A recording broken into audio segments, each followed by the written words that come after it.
Today we're looking at the Elk based on the 2022 Los Angeles Rams. The Elk have a pass-heavy offense and an average 4-3 defense that features balanced passing with big play receivers.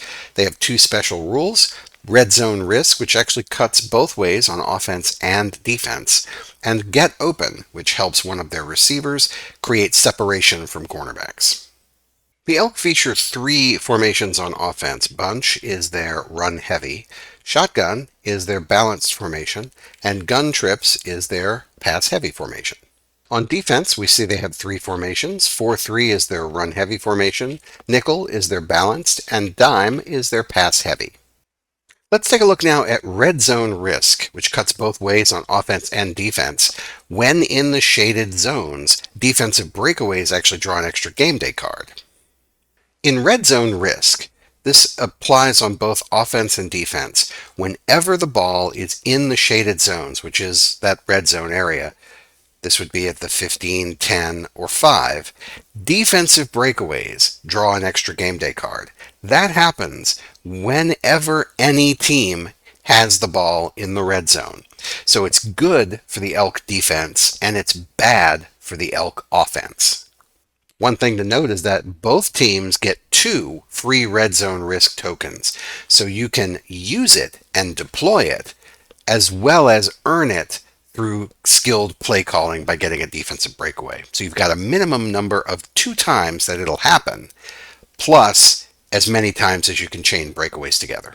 Let's pick up the action in the first quarter. The Elk have the ball at the 10. It is 2nd and 2, and they're trying to get out here to the 20. They've called bunch versus 4-3, and this is an inside run versus a goal line. This matchup is a breakaway for the defense.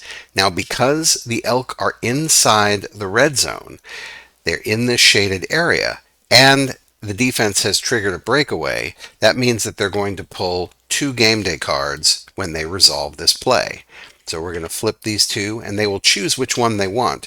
Clearly, both of these have -1 in the upper corner, so either one is useful. So they will trigger a -1, and it will now be 3rd down. On 3rd down, we see that the Elk have called a shotgun versus nickel, and they've got the ball at their own 5. It's 3rd and 3.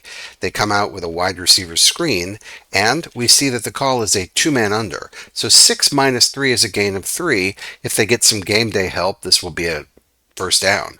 However, the Elk opponent, the Fire, are going to use this token, which, as we can see, is a free red zone risk token. So even though they did not create a breakaway, they're going to use one of their 2 opportunities, spend it, and that will allow them to draw 2 game day cards here. So 2 game day cards will come out, and we'll see how it goes. So this is look off the coverage +2. That's good for the offense. And pick one man to beat. That is bad for the offense. So they are obviously going to choose pick one man to beat. Now, this is going to be an interception. It's going to be 1, 2, 3, and then an interception, and we'll start returning it from here. However, the Elk can use their challenge flag. Their challenge flag can cancel the middle effect of the game day card. So this will not happen because they had to burn a challenge flag to prevent the interception. That makes it 1st down. So the risk can be hedged against and mitigated by challenge flags, but it is definitely there. The ability to pull 2 game day cards increases the risk for the offense when inside the red zone. We'll pick up the action now later in the drive. It is 3rd down and 3 for the Elk from the opponent's 15. Notice that they are in the shaded area now. They're in the red zone, so the risk is there. If they have any defensive breakaway, it's going to be there, or also there is one more token their opponent could play that would increase the risk and allow them to pull 2 game day cards. So we'll see the matchup. This is a shotgun short pass versus a press. So this is a defensive breakaway.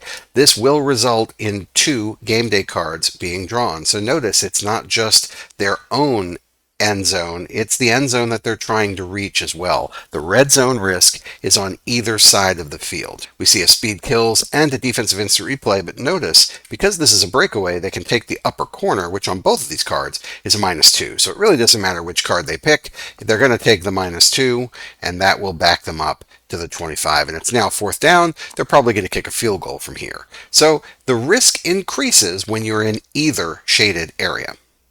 Now let's take a look at get open. It's a pass only for the elk.